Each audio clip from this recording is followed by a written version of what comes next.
Sécurité au Katanga, Lualaba, Tanganyika et Olomami. Avant de commencer, n'oubliez pas de vous abonner et d'activer la cloche de notification, ceci va vous permettre de ne pas manquer à nos prochaines vidéos.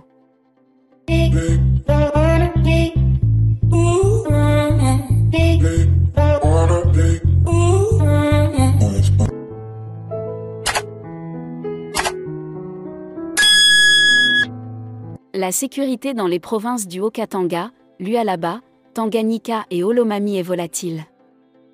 Tous les voyages dans ces provinces sont formellement déconseillés. Si vous vous trouvez actuellement dans cette région, réévaluez si votre présence est toujours nécessaire.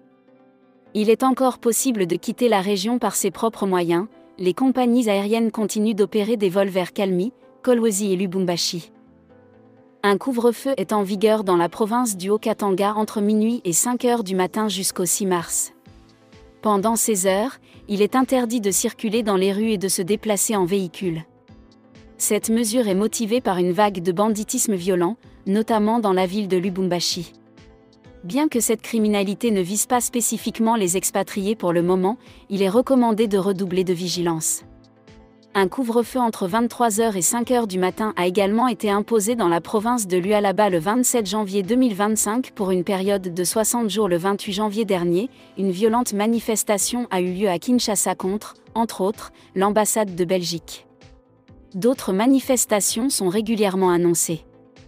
Des manifestations et des protestations sont possibles dans l'ensemble du pays. Celles-ci peuvent rapidement dégénérer en violence et il est conseillé de s'en tenir à distance.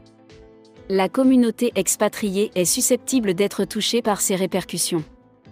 Elle peut aussi faire l'objet de menaces et de vols avec violence en raison de son statut économique. Les enlèvements sont récurrents dans certaines zones du pays.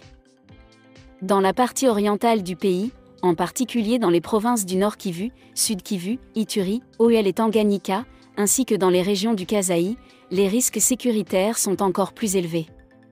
Les provinces de l'Ituri et du Nord Kivu sont placées sous état de siège militaire depuis mai 2021. Cela implique la présence d'opérations militaires, ce qui signifie que tout déplacement dans les provinces doit s'effectuer de manière strictement encadrée sur le plan sécuritaire. En raison d'une menace terroriste, les territoires de Beni et Irumu sont à éviter absolument. En raison d'un conflit entre deux communautés, il y a depuis juillet 2022 dans les provinces de Kinshasa, à 100 km au nord-est de la ville de Kinshasa, Mayi-Ndombe, Kwilu et Kwango des éruptions de violence. Vu que ces deux communautés vivent aussi le long de la route nationale chargée N1 entre Kinshasa et Kikwit, il est conseillé d'être particulièrement vigilant. Voyagez uniquement en convoi et en journée.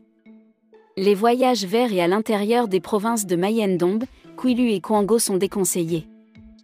De nouveaux conflits communautaires ont récemment éclaté dans la province de la Tshopo. Évitez le territoire d'Izangi et la réserve de Yangambi, sauf pour les voyages essentiels. Une grande vigilance est donc recommandée en cas de séjour en RDC.